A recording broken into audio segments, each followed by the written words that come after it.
Deep inside Kumana National Park in Sri Lanka, there's an abandoned village. In the early 1990s, its inhabitants suddenly left. For a long time, this was the only village based inside a national park.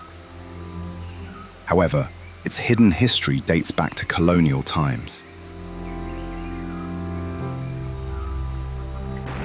During the Great Rebellion in 1817, Sinhalese people escaped British suppression by travelling downstream along rivers towards the east coast, where numerous villages were established. The Kumana village, located near the Kubukan River where it meets the sea, was one such village. Today, apart from a few buildings, nothing remains of the original village. According to one source, around 20 families lived here. Apart from this building, which functioned as the only school, the village included several mud and thatched houses. In 1681, Robert Knox also noted a village called Kumana on the eastern coast of Sri Lanka, meaning it was possibly an early settlement predating the Great Rebellion of 1817. Back then, the village's main source of income was from paddy farming and china cultivation. But since they were close to the lagoon and sea, the villagers were expert fishermen. Reportedly, there was one shop in the village that doubled as the house of the village headman, Piyadasa. Here, Piyadasa is seen with his family in front of the shop. Of particular note is his wife, Julie Nona. Julie Nona, a devoted wife and loving mother, used to observe Sil, a Buddhist religious observance, beside a small shrine on a tree stump. Here, she would meditate, and a priest from a nearby hermitage would visit during full moon days. Even today, a shrine is still seen at the abandoned village, likely a continuation of her religious observances. In the 1950s, the late C. Norris claimed that the village was originally situated close to the Kubukan River and was later relocated close to the Kumana Villu. Norris claimed that a villager informed him that the ghost of a dead villager haunted the old location, hence the location was changed. Furthermore, Norris implies there were class tensions too, with people from noble castes choosing to leave the village. But in 1969, Kumana was declared a national park. Since then, attempts were made to relocate the villagers while offering them better housing and land elsewhere. But the villagers didn't want to move. At one time, 30 houses were built near the Kadimbigala monastery to relocate the villagers.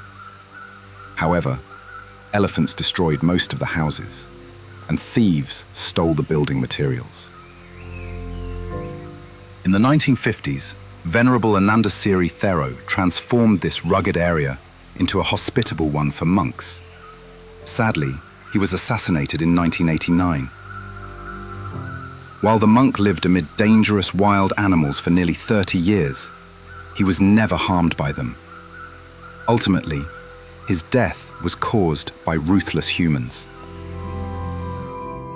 In his book, 25 Years of Life in the Jungle, the monk mentioned the legendary Lenama leopards. These leopards were said to be larger than normal leopards, and allegedly they had stripes on both sides of the neck.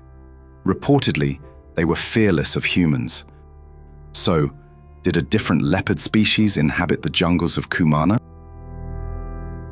In the 1950s, Philip Crowe, then US ambassador to Sri Lanka, visited Kumana to hunt animals, including leopards. He claimed that a local tracker told him that the leopards of Lenama were larger because they had eaten the strength of the jungle people. The jungle people referred to by the tracker were the Vedas, an indigenous jungle-dwelling tribe in Sri Lanka. According to legend, the Vedas used wild pig fat during a ritual which made the gods angry. Hence, the gods unleashed the fearful Lenama leopards, who ate them. The tracker, known as Carolis, had also been attacked by a leopard. The leopard sprang on his back, but Carolis turned around and attacked it with his axe. Thereafter, the leopard ran away, but the scars of the attack remained. Carolis, who became a notable tracker, was formerly a cultivator before he joined the wildlife department. Most men from the village joined the wildlife department, and it's said that Kumana produced some of the best trackers and rangers in the country. This photo, taken in the 1950s, shows two legendary trackers known as Garua and Wastua. Garua, seen on the right with a missing arm, was once attacked by a sloth bear. During the attack, the bear bit his forearm and it had to be amputated. However, it's said that many families came to Kumana from Koslanda, situated in the eastern hills of Sri Lanka. Even Garua was brought down as a baby after being born in an estate near Koslanda. Later on, he was attacked by a sloth bear again. Luckily, a doctor managed to give him first aid. During his visit to Kumana in the 1950s, Philip Crowe stated that 12 families lived in the village. Altogether, there were 65 people. According to Philip, it was a mud and thatch village of great antiquity. A later assessment by the IUCN Directory of South Asian Protected Areas stated that 14 to 15 families occupied the village during the mid-1980s. During the annual Pada Yatra, where pilgrims would travel on foot through Kumana, villagers reportedly sold everything they owned to the pilgrims. The villagers didn't worry too much about the future. Instead, they chose to live day by day. Kumana was a wild country, and it was initially known for its popularity as a bird sanctuary. Regardless of the threat posed by wild animals like elephants, there were individuals like Simon who faced those challenges. Simon was an old man who used his bicycle to transport essential goods to the village. 70 years old and blind in one eye, Simon continued his trade religiously.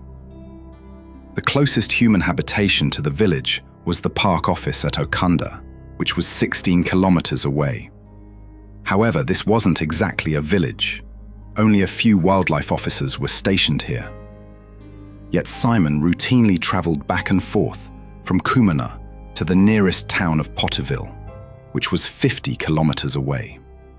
Altogether, the journey would take 2 days. Seemingly, the villagers led a remote, self-sufficient existence, and in 1947, a village school was established. The first pupil was the village headman's eldest daughter, Podi Nona. Later on, she moved to the city, but came back to Kumana as a teacher. But in the early 1990s, a civil war broke out in Sri Lanka. As the terror spread towards the east coast, the village of Kumana was threatened. At one time, even President Ranasinghe Premadasa attempted to convince the villagers to relocate for safety reasons. While some villagers stubbornly remained, the rest relocated close to Maduru Oya in the Polonnaruwa district. However, as the war escalated, the remaining villagers moved to the nearby village of Panama, hoping to return once the war was over. Alas, they never returned, and the village has been abandoned since. As relics of this village crumble, nature will reclaim its land once more, and the Kumana village will be a distant memory.